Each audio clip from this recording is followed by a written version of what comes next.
ngawali takbiran arep beryoyo tunggu keputusan menteri. Ojo celumetan sak karepe dhewe kene Selasa kono Rebo kono Kemis bulan iki siji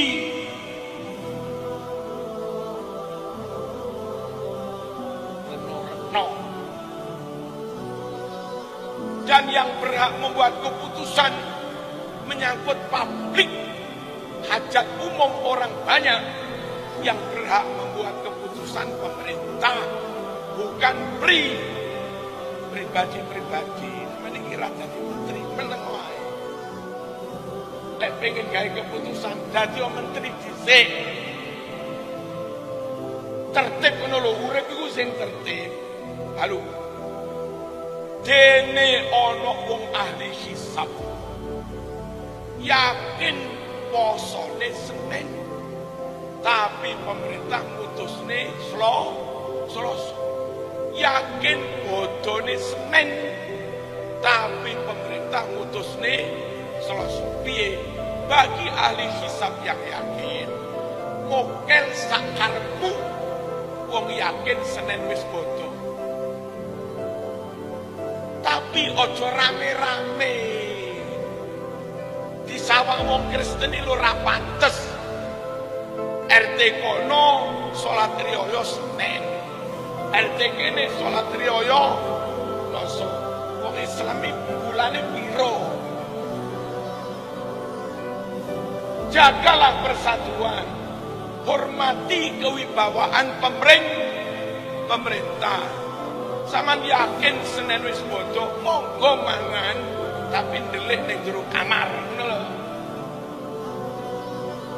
Salat Idnya besok bareng-bareng.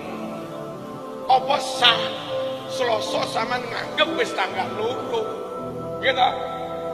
Kok sik salat Id zaman Nabi nggih nate berita datang ru'yat hilal itu beritanya terlambat. Salat Id sesuk. Sebab dino iki gak mungkin dhisik ning ngurusi zakat fitrah.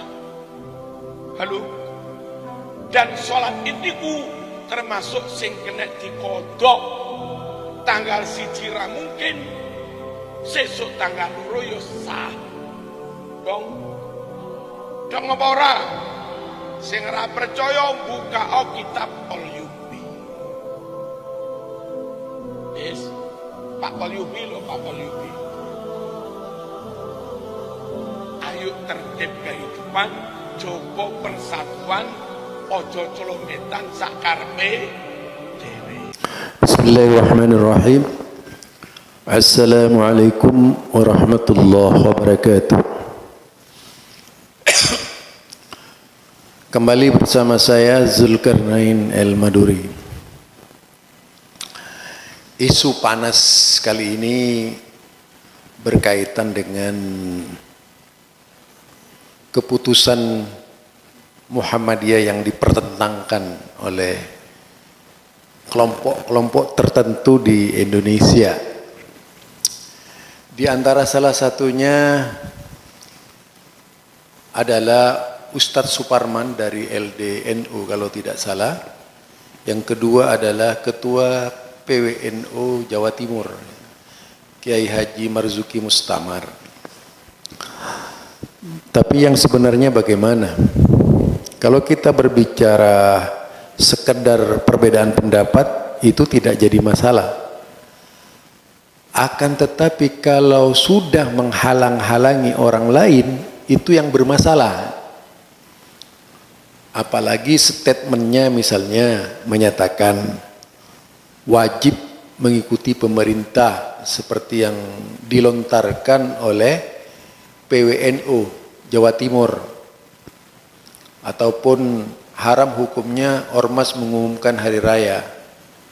Ini sejak kapan? Sejak, kalau kita katakan mungkin sejak ada Ma'ruf Amin di pemerintahan itu. Toh kalau kita baca sejarah di zaman Pak Harto, NU itu pernah bertolak belakang dengan pemerintah. ketika berhari raya. Demikian juga di zamannya SBY. Nah, ini artinya lebih pada tendensius kelompok atau lebih kepada subjektivitas kelompok, bukan lagi berbicara ilmiah. Yang seharusnya tidaklah seperti yang dilakukan oleh Kiai Haji Marzuki Mustamar, karena orang-orangnya ada di pemerintahan lalu meminta seluruhnya tunduk kepada pemerintah.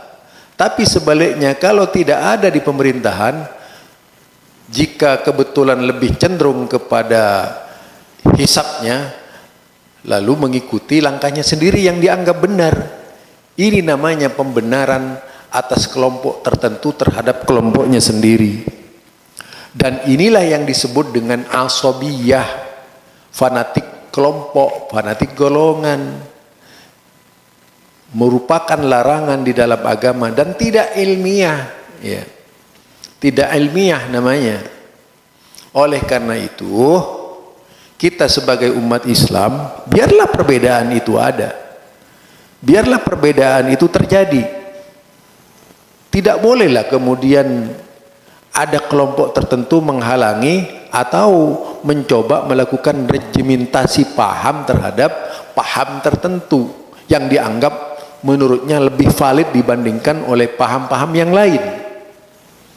Kalau sudah paham disodorkan sebagai agama, jelas itu merupakan kesalahan besar di dalam beragama. Kesalahan besar di dalam agama. Apalagi kemudian mengunci mati bahwasanya pahamnya tidak boleh dikritisi, tetapi suka mengkritisi paham lain. Ini tidak lebih dari togut paham. Jadi togut itu bukan hanya orang yang menentang hukum Allah. Togut juga ketika memaksakan kehendaknya bahwa pahamnya paling benar, yang lainnya salah. Ini togut juga gitu. Ini ya, jadi permasalahannya sekarang bukan masalah fikih tapi masalah politik. Ketika orang-orangnya duduk dalam kursi politik, maka seluruh orang yang bukan kelompoknya diwajibkan mengikuti politiknya. Ini kerjanya NU ya, menurut saya yang tidak baik. Dari Kiai Haji Marzuki Mustamar, dari siapa namanya lagi, yaitu Ustadz Suparman ya. Jadi jangan mentang-mentang kemudian orangnya ada di kekuasaan lalu memaksa orang lain untuk ikut pahamnya ini. Jadi baca sejarah ketika NU di zaman Pak Harto, ketika NU di zaman SBY, itu banyak sekali kejadian kalau kita lihat pembangkangan terhadap pemerintah, bertolak belakang dengan pemerintah. Ya. Ini barangkali dari saya, Zulkarnain El-Maduri. Mudah-mudahan bisa menjadi pelajaran bagi kita sekalian agar tidak mudah yaitu terkontaminasi oleh paham-paham yang menyalahkan orang lain. Ini juga disebut paham menyesatkannya. Subhanakallahumma wa bihamdika asyhadu an la ilaha illa anta astaghfiruka wa atubu ilaik. Assalamualaikum warahmatullahi wabarakatuh.